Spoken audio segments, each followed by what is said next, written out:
I'm Teneale. And I'm Kelsey, and we're financial advisors from Alman Partners True Wealth, bringing you thought-provoking conversations around you, your money and your life on the Wealth Experience podcast. Welcome back, listeners. Today's episode has actually been a special request from one of our listeners on the topic of what to expect when you're visiting a financial advisor for the first time. And we thought that this was just a great topic, so thank you for putting forward a request to us. Doing something for the first time can be very daunting, and as we see, quite often people don't know what to expect from that initial meeting or the process itself of seeking financial advice. So today, we're going to lift the veil, remove some of that mystery, and hopefully give you more confidence in taking action, and also some tips on knowing what to look for in those initial conversations. What it's not, though, and well, what it shouldn't be, is a meeting where a financial advisor just bamboozles you with all the technical investment chat and tells you what to do with your money and be on your way, which I think is what some people's misconception can be, or their experience, unfortunately. Now, why are we talking about this? Well, the stats are that only 1 in 10 Australians actually receive financial advice currently. And with the world of finance becoming more and more complex, it's a necessity almost for everybody really to be increasing their level of education in this area so that people can be financially independent, and as individuals and society, we can have clarity around our futures. So if we can remove some of the barriers by just making you aware of what to expect and to have more confidence in moving forward with these conversations, then we'll be happy.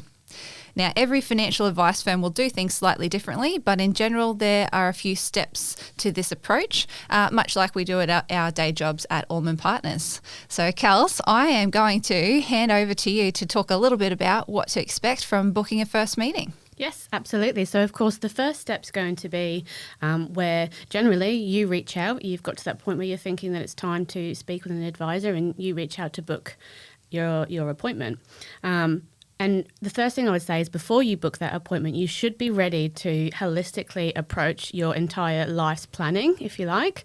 So if your expectation doesn't meet the reality, you may be disappointed and feel a little bit deflated around that first conversation. So as an example, if you wanted to just know if you should take a lease car or not, well, that's not how financial advice works, because you can't really provide advice on just that without knowing the full picture. And the advisor's going to want to look at all of the pieces of your puzzle. So let's say that you're ready to engage in the process of holistic advice. The next thing will be to explore the conversations around what comprehensive financial advice is. You're going to call the firm that you're going to be drawn to, or you're going to send a web inquiry. That's generally where we're at nowadays with technology. At which point then you should expect a very high level initial conversation with somebody over the phone at the firm of your choice. Now, these initial conversations is a really great way for both the financial advisor and yourself to determine if a formal meeting is the next best step. And so in that case, when you do actually book in that meeting, Kels, what's some of the questions then that our listeners can be thinking that they're ready to answer when it comes to that? Yeah, absolutely. So when you're speaking with a financial advisor, they're really going to want to understand you and what's led you to seek the advice and make that phone call today, because picking up the phone alone is a big step. It's daunting, isn't it? Absolutely. And generally there's a trigger point for that. So the advisor's going to want to know a little bit more behind why that's the case. They're also going to want to understand what your concerns are about the future and how you may think an advisor can help you the most, just to make sure that, like I said, the expectations are meeting one another. But also they're going to want to know some information, of course, in that initial phone call around your personal circumstances, such as do you have a partner? Are you working? Are you saving money? Have you invested before? And of course, all these conversations will be on a lot deeper level when you actually have a face-to-face or a Zoom meeting these days. But also in this phone conversation, you're going to want to ask a couple of questions yourself. So it's a really great opportunity to do that, because if you're being smart about it, you're probably going to do some shopping around and speak to a couple of financial planning firms. And you might find that one of the firms isn't going to be a fit, and you can gauge that by asking the right questions at this point before you even head down the track sometimes of having an appointment. Absolutely. So a couple of questions is, understand the services that are offered by the firm and what their process is of that financial advice journey. And that should be really easy for them to articulate. And your opportunity to understand what you can be expected to provide at the first meeting and what you might expect to receive from that initial meeting. So make sure you're asking all of those questions and you'll get a good feel then as to whether it's a fit. Then an appointment, of course, will be made. And like I said, in this day and age, it doesn't have to be in person anymore. So most firms will have an option for you to be able to arrange something online with whatever system that they choose to use to do that. But then, of course, if you prefer face-to-face, then with travel permitting, you'll book in that date and time. So that's pretty exciting. So now we've made that first contact, gotten the nerves out of the way, asked a few questions, and we're booked in for a first meeting. But it doesn't end there, right? I assume that now there's some legwork that actually has to happen because there's lots of questions we can see that are going to be asked. So what's some of the information that you might need to prepare ahead of time or bring into that first meeting? Absolutely. And this is where, again, you have to be prepared that this is not somebody doing the whole entire process for you. It's a relationship where both people have to come to the table to be able to get the most out of the process. So usually at this point when you're asked for the information, you're going to have to go away and consolidate that. Homework. Yes, there's probably going to be a nice chunky bit of homework for you. But look, this is probably going to be the chunkiest part of heavy lifting that you'll have to do as part of the process, just getting all of the information together. So what you can expect that to be will be information on your income. And generally, you'll be asked for a couple of recent pay slips. And this is really beneficial so the advisor can see not just your income, but also, what's on there. Is there any pre or post tax deductions? Is there any bonuses? All of those sorts of things. You'll also be asked for your expenses. So if you haven't gone through your expenses before now is the time to really get to grips with where your money is going. Oh, the dirty word. You're going to use the B word, aren't you? The budget word. The budget, yes. And if you don't have anything that you can, or you haven't done something previously to put together your budget and looking at your cash flow, some advice firms will actually have something that they can send you as a bit of a tool. And it might be an Excel format or maybe not, that you can actually plug in your numbers to and some prompts around what income and expenses might need to be captured. And these days, I think the other thing that's pretty exciting is there's lots of those banking apps. So, I bank with the Commonwealth Bank and you can provide this in lots of different forms, right? Because I have, those online expenses where they just look through all of your bank accounts and you can list up that this was for entertainment and this was for groceries and whatnot, and it will start to tag them based on ATM. So it can do a lot of that heavy lifting. So I assume that there's probably those different options for if you've already got a preference of how you've collected that data, yeah? Yeah, absolutely. And it's good to get on the forefront with that ahead of time so that you can really get a good idea. Usually a 12-month snapshot is going to be the best.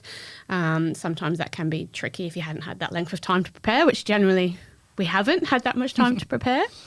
So the other things then you'll be asked for is your assets and your liabilities. So that will include such things as what are your current loan balances, the interest rates, what cash do you have in your bank accounts, so they offset bank accounts, what properties do you have, and if you have any existing investments. And, full disclosure is the best way to go. Don't hold anything back. Sneaky cryptocurrency there that you don't want to talk about. It's probably best to bring that out from under the rug, yeah? It is. It's amazing that, sometimes you think you gathered all the information, you can be 2 or 3 meetings in and someone goes, oh yeah, well I also have these shares over here that I didn't tell you about. But yeah, look, I think if you're going to get holistic financial planning, then of course divulging all the information is going to give you the best outcomes when a plan is being formulated. So the next thing then, Teneale, would be superannuation. That's going to be a big one. So your advisor's going to want to know, well, who do you have your superannuation with? Is it one fund? Is it a number of funds?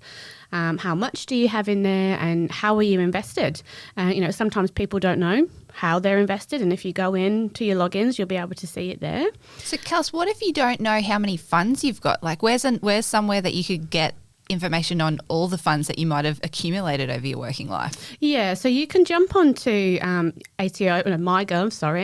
and it will show you there what funds are out there in the abyss if you've had different employers over time that have pre-selected your super funds for you.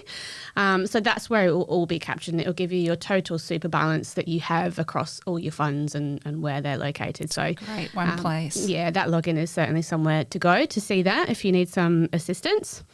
And usually you'll be asked to either bring your login to the meeting so the advisor can go through it with you, or statements is usually a good one if you're one of those people that still receive paper statements, and bring those along too.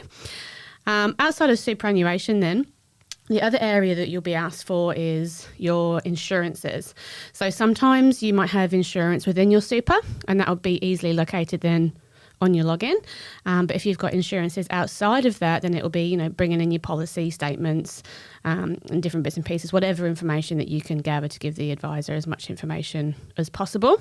Now, this is a really interesting one because we've got a talk coming up with a special guest next fortnight in the area of insurances. So if you're interested more in learning a bit about your insurances and what you should be looking at, tune in for that one there. But yeah, definitely there's a lot of information out there on the insurance space, so it's good to have your statements. Yes, absolutely. I'm sure everyone's really excited for the insurance one, and you should be, because it's really, really important. So another piece of information you'll be asked for is all of your estate planning documents. So if you've got wills, if you've got enduring power of attorneys, if you've got beneficiary nominations on your super funds, all of those things. And finally, you'll need to have some understanding of what your goals are and what you're actually trying to achieve. And this is key because all of the planning will be done around this particular area. What outcomes are you seeking for your advisor to help you get to? Now, some people might have a fairly vague idea of goals, thinking that that's enough. So people might say, I've got a goal to retire as soon as possible. But what you want to think about is, how specific can I get with this? How much might I want?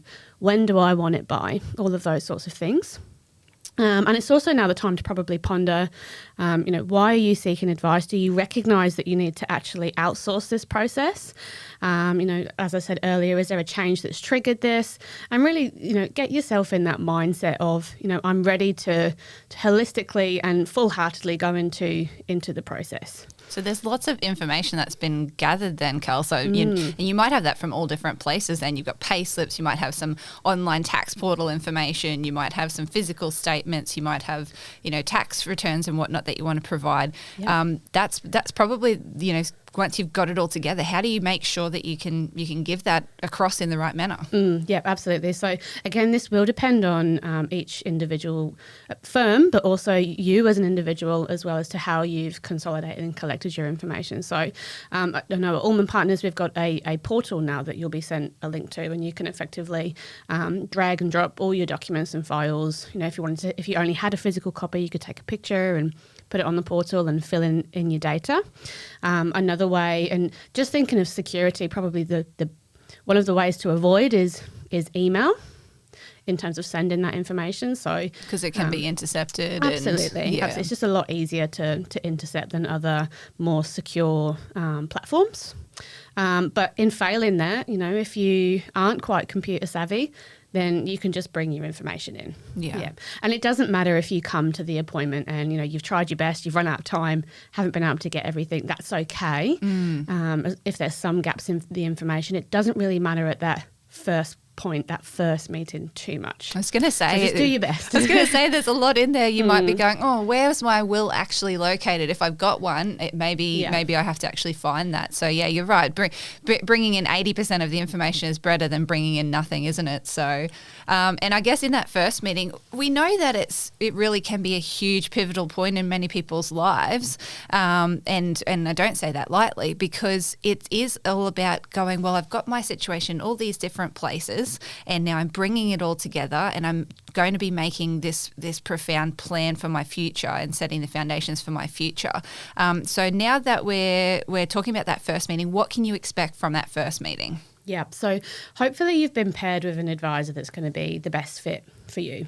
And it really does depend on your situation and, again, the firm that you're seeking advice from. But the initial conversations that you had over the phone should be able to help that person or that individual determine whether they're the best person to actually meet your needs or not. So, you know, if you was specifically seeking advice around a self-managed super fund, or if you're a business owner, or you're a farmer, all of those things, they might actually have specialist advisors that will be allocated to you so that you get the best experience and the best information and support that you need. So that initial meeting when you come in and meet your advisor for the first time, it's going to be all about you. So expect lots of questions and lots of conversation around that space. You know, you're probably not going to be talking, as we mentioned earlier, about all the technical stuff at that point in time. But what if I've got a specific question that I can still come in and ask you? Absolutely. Yeah. Because that might help you determine straight away whether it's going to be a fit for you or not, and whether you continue down the process. It's a good point, because, like you say, if you've been allocated to somebody to speak to, and then you go, well, my area of interest, or what I'm really seeking out, maybe I've got some complexity in my situation because I am a business owner, or I am I've got a share plan. So it's okay to ask those sorts of questions, isn't it? To say, well, what experience do you have in that area? What can you tell me about that? It is that sort of two-way learning street as well, isn't it? Yeah, absolutely. And it's a conversation. And like I said, you're building a relationship, you're building a rapport, and you've both got to understand each other. You or the advisor might feel, well, this is not the right fit, or this is a great fit, and you can talk about all the reasons why or why not that may be the case. So yes, of course you absolutely can. But I guess the main idea of that appointment is really to go, let's really understand you before we get into the crux of all the technical bits and pieces. So expect to talk about your goals in a lot of detail, and some firms will actually want to understand, what are the values that underpin that?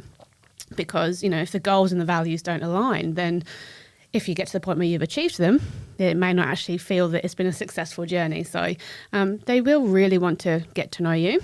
And it also gives the advisor the ability to navigate then what's more important to you, and if there's trade-offs that need to be made along the way in the planning process, because, some people might have a really good idea of what their goals are and they've listed them all down, but when you take that away, you kind of go, well, maybe we can't do all of these things in this exact way. And if that advisor really understands you and your values, etc., they can help you prioritise and pull different levers to achieve what's going to be the right thing. And sometimes it's good to have that third party like painting the picture for you. Just I might say that I've got these 6 goals here that I want to achieve in this order at this time or whatnot. But sometimes having that objective third party might make me step back afterwards and think about it with myself, with my partner, and go, maybe it is actually that one of the other goals that was later down the track was our number one priority. Absolutely. Yeah, absolutely. And to give you an example, some people do come to us and say, all the very standard stuff. I want holidays, I want to retire, I want a new car, I want some form of passive income so I can slow down with work. And there might also be one in there to say, well, I want to help the kids out in the future to buy their first home. Yeah. And sometimes in that process, some people can go, actually, I thought that was a goal to help the kids, and I don't actually think that's going to be that important anymore. I think we need to look after ourselves first. Or other people might say, well, actually, now that I think about it more, my value set is aligned with that. I absolutely want to do that for my children. If that means I have to work longer, then that goal can kind of shift and pivot slightly. So, so it opens the conversation as a couple, because how often do you really sit down and talk about that? Yeah, and you're really attaching that meaning to it, aren't you? Goals are goals. We've spoken about these things before, but it's not until that you have attached the meaning in terms of what your values are that you kind of go, well, this is important to me because this reason, and therefore it is a priority. Yeah. Absolutely. And then so when we're in the space of talking about goals then, there are some specifics though that are going to be asked of you, right, that you need to be ready to answer?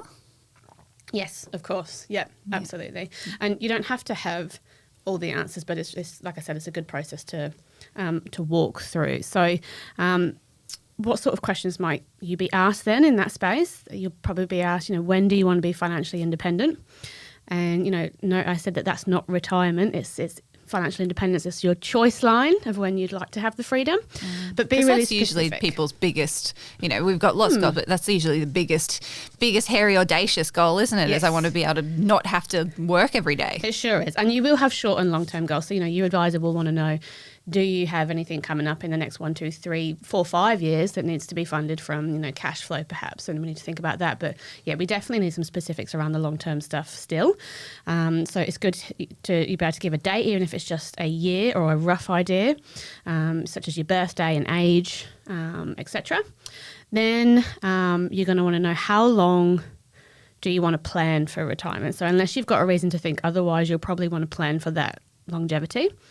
It's hard, isn't it? How long's a piece of string? It is. And I think this one can be quite tricky if you've got somebody that's in their 20s or early 30s, perhaps going, well, I don't really know when I want to retire as such. And, sometimes that's okay. If you don't have those answers, that's fine. We just move on and go, well, what are your goals? What are we looking at here for you? You're going to want to also know, and you'll probably be asked, what amount of net spendable cash do you want per year? So this is the lifestyle that would allow you to achieve the goals and live the way that you want in retirement. And your advisor will work through that with you, because sometimes you don't know what that number will be. You've got to factor lots of things into that, right? A lot of people just go, well, this is what I'm getting in, and there's all these things that are going out in all these different areas, and that might not be what it looks like for me once I'm not working anymore. Yeah, absolutely. And certainly as you're coming, if you're a little bit older, perhaps not in your 20s and 30s as such, but you might be asked, how much do you want to leave your heirs and your beneficiaries? So, this is the wealth in today's monetary value that you give to your heirs, but not including property or other assets. So they're really going to want to understand that. Those are really interesting ones too, isn't it? Because here we're talking a lot about, we've got all this goal setting in place, and now when we're talking about that big goal being financial independence, there's so much more that goes into it. It's not just, okay, I want to stop work at age 55. It's now, okay, if I stop work at age 55, you've said I need to understand, how long do I want money for? How much money do I actually want per year? Do I want to leave something behind for somebody else? That these goals start getting a lot deeper and deeper, don't they? Yeah, absolutely. They certainly do. All right, Kel. So let's say then you've understand all that information about your goals. You've got the goals set in place. We know what they are. We've defined them, by when, how much, all of that information. How do you actually bring that all together through in a meeting then? So we've got the information about the individual, we've got the information about the goals. How do you bring that all together? Yeah, absolutely. So at this point in time, you've spent a hell of a lot of time, sharing with the advisor information about you, and you're really going to want to at that point go, well, hold on, is this a fit for me too? And be comfortable with your decision-making process. Let's face it, how do you know what a good financial advisor looks like if you're new to the process? So I thought it would be good to share a couple of tips of what you might want to ask the advisor whilst you're in that meeting. I love tips. Lay them on me. Let's do it. Okay, so take note, everybody. So a couple of questions, and I'm just going to run through them. The first thing you might be asking is, are you a fiduciary for the recommendations that you make? What's a fiduciary? Stop you there. A fiduciary is somebody that acts in your best interests. Oh, okay. And there's different ways that you can evidence that. So in Australia, I'm not too sure if it's worldwide. Actually, I know here that you can have something that's called a CEFEX accreditation. So I think there's certainly a limited number of firms that do have that, but it's kind of like a stamp of approval that you volunteer to go out and get, and your firm is effectively audited. And if you're doing all the things that you say you're going to do and acting in your client's best interest, then you'll get that stamp of approval in that manner. Yes. You would think that that's just a standard thing that you would have to do to act in the client's best interest, but surprising. But that's definitely a great question to ask then. Yeah, you would think, but I think it's good to understand. You would expect every advisor to be acting in their client's best interest, yes, but having that response back from your advisor is really going to give you the confidence in the way that they answer that as to whether that's going to be the right fit. Yeah, in terms of what their processes are to actually back that up and to put you first every day. That's right. You also, and this one is definitely going to be a big foundation of your decision-making process, is to ask them, how do you execute an investment strategy for your clients? So what is your investment philosophy? So That's a big one, isn't it? it is. And whilst financial planning isn't just about investing, a lot of it to do with, strategy and goal planning, the investments are going to be the foundation of how you accumulate your wealth for a huge part of it. So And understanding the philosophy is huge. Probably the most often asked question that I get is, so if I come and see you, you'll tell me which share to buy. And that's usually a key indication of not having been through in different investment philosophies, because that education around investing is really important, and we believe financial advisors' duty is really to give that investment education. So I think that's a great one, is to actually ask, what does that investment strategy look like? 'Cause there's a big difference between I'll invest you to a couple of direct shares, I'll invest you to term deposits. We're looking at money market areas, or we're looking at diversified assets, or we just deal with superannuation invested into property, or whatever that might be. So I think that's a really important one to be asking. What else is there? Yeah, so just back to that one, that's going to be the point where you might start then delving into some of the technical stuff, and inform the person sitting in front of you of how much or how little information that you want to receive, because your advisor rabbit's hole. Your advisor's probably going to be quite keen to give you as much information as possible in that space, and you might sit there and go, what on earth is going on? So just make sure that you just say, can you just outline how you would invest my money? What's your investment philosophy? Or if you're really interested, what other resources do you have? Do you have a podcast? Do you have some online materials, that I can go and get a feel for this outside of this meeting? Yeah, absolutely. And, at that point in time, you might either go, yep, this seems like something that could be a fit for me. Remember, you haven't had all that education at that point, so something you're still considering. Or you go, absolutely not. I don't feel comfortable with the way that things are done here. Because there is different ways that you can invest, but that's for another podcast. I'm not going to go through that. So we're going to hit that one on another podcast, are we? If we have not already previously, we have done a couple of investment education ones. But yeah, so moving on to the next questions that you could ask of your advisor is, what does your ideal client look like? And ideally, you want them to be saying they look just like you, just so that you're in the right spot and it's going to be a good fit. Yeah. And another question you could ask is, do you do financial modelling for clients to show how the investment strategies actually help me achieve my goals? Can you visually show me that and give me the information behind it? Oh, and that's important, because people learn in different ways. If I've always been a visual learner. If somebody shows me a chart of something, I can take in the information 3 times as quickly as what I will if it's written or if it's verbally told to me. So that's an important one. Yeah. And another one is to find out from that advisor as well, what are their professional credentials, and what's the industry standard of professional credentials as well.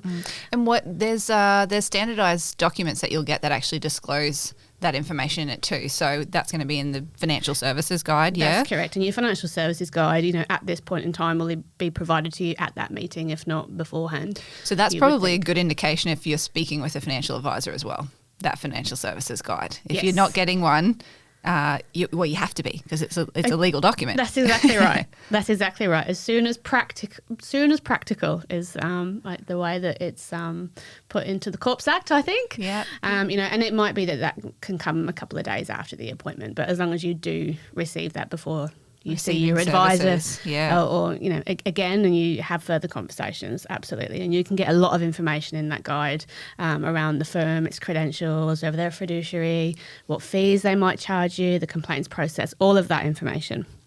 Another good question to then ask, Teneale, is what happens if you as a business or as an advisor, leave the firm? Yeah. But where does that leave me? People do change employers, or change occupation, or so what happens to my money? What happens to me? Is my relationship with you? Is it with a group of individuals? Yeah. I mean, even so far in as, what if you're not here? So what if you're off living your best life and taking some holidays? Who will I be speaking to? Yeah, absolutely. And you would hope that a firm of any size, small, medium, or large, is going to have a bit of a plan around what would happen in those situations. Because anyone, if you're a 1 or 2 man band, I say man, could be a woman, people, then you might, you've got to have a bit of a plan. What happens if I suddenly injure myself severely tomorrow? Who's going to look after all my clients? What is that long-term succession plan? What do I do when I'm thinking about retirement. And it would be nice for your advisor to have some idea of what that long-term plan for you as a client would look like. Yeah. So you'd hope there's always going to be someone there to be able to look after you. Yes, definitely right. Definitely. That's right. So I think, those are some of the key ones that you want to be exploring, and you're going to have your own personal questions as well. Oh my goodness. Well, there is a lot of information there. So we've called up, we've got some info about the firm that we're going to be working with, gathered all of our documents, sent that across, done a first meeting, explored our goals, started to understand a little bit about the advisor that we're going to be working with. So say then I get past all of that and go, yep, I'm happy. What's the next steps? What happens after that point? Yeah, absolutely. So the next steps, and it's really going to depend on what those conversations were in that first meeting, because it can go a couple of ways, really. At that point, you might choose to say, no, thank you, this isn't for me, and you walk away and that's it.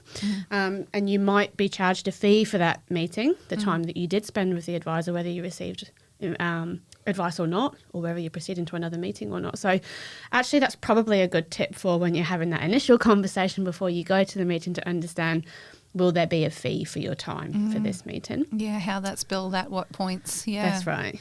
So from there, then you've got a decision point. You might go, well, I'm ready to make this decision. I know I want to work with you. I can see the value. Let's get something started. But the other point could be that, you're not quite ready to make the decision, and the advisor still wants to have more conversations and maybe show you a bit more value and conceptually start talking about things in a bit more detail. So you'd probably arrange another meeting at that point. And you might be asked for some more information if it wasn't provided at that initial meeting, for the advisor to go away and do a bit of an assessment, if you like, and a bit of an under the hood look at your situation, and maybe some red flags and things to consider and talk through more. And if you do go back for that next meeting, that's really your final decision point at that point in time, to go, am I going to proceed with receiving advice or not? Because remember, at this point in time, all of your conversations have been pretty well general in nature. Nothing personal in terms of advice and strategy has been given. And the advisor, to do all of that is a lot of time. And therefore, you'll have to make a decision with the terms of engagement, usually, that's put in front of you, that will explain what are the services, what's the scope of advice going to be, what's the fee going to be, and all of those things. So you'll be given that information ahead of time before you make that decision. So it's kind of like building blocks. I've got some information about you, you've got some information about me, we've defined my goals, we've spoken about investments in a more general nature and the way that you'd invest, how we'd operate together, outline what the process moving forward is, what the costs are. And so that secondary or third meeting, it might even be, is more so just about now I don't really know what it looks like though, right? So paint more of a picture for me of what it might look like, so I can determine if this is, because it's a long-term relationship. It's like going and getting married to somebody and hopefully spending the rest of your lives together, yeah? Yeah, absolutely. So you want to really be understanding where the value is going to be coming from. But like I said, the advisor at this point won't be able to tell you what the advice is going to be. You've still got to work through that, but you should certainly have a good indication of, what you would expect, the areas of advice that you would expect from them. Yeah. And there could also be situations where, you've got some really good education from those sessions and a bit of direction, and perhaps it's best, to come back and talk in the future. Maybe now isn't the right time. And you've got to go away and do a couple of things first before you're then at the point where you feel like it's going to be the right decision for you to move forward with advice. And there's other things that you can do in that space, So we have a solution at Alman Partners for clients that perhaps aren't ready to receive full holistic advice, because that's generally what your advisor is going to be doing. But if you need just an investment solution, we have something called AP Direct Invest, and it allows you then to select from model portfolios that have been structured around what our investment philosophy is and beliefs of what good investing looks like, and you can invest with a lower level of balance, and it's quite simple, and you'll get some level of education through different mediums. and it's not holistic. And you might come back to then the advisor at a later date, but you've still got some level of relationship that's based on what they believe. That's really great. So there are those different foundations of receiving advice. Eventually you'll probably be at the stage where you go the whole hog, but you can have different options if you're wanting to take on and do some management yourself firstly, and achieve a few goals yourself firstly before you're ready to take that plunge in. So I think that's been a really good wrap up today of what to expect when you're getting ready to go and see somebody for some financial advice, how to select that advisor, what to put together, and what sort of questions you should be asking in those meetings. So we hope that our listeners have taken something really useful away today. And if you do have more questions about what you should be doing before, during, after meetings with an advisor, feel free to send us something through, comment. Don't forget to like us and share our content out there. We love educating everybody. So if there's somebody that you think would really benefit from hearing today's podcast, please send the podcast across to them. And we look forward to speaking with you next time on Wealth Experience. The opinions of the presenters are objectively ascertainable and are not intended to be financial product or personal advice.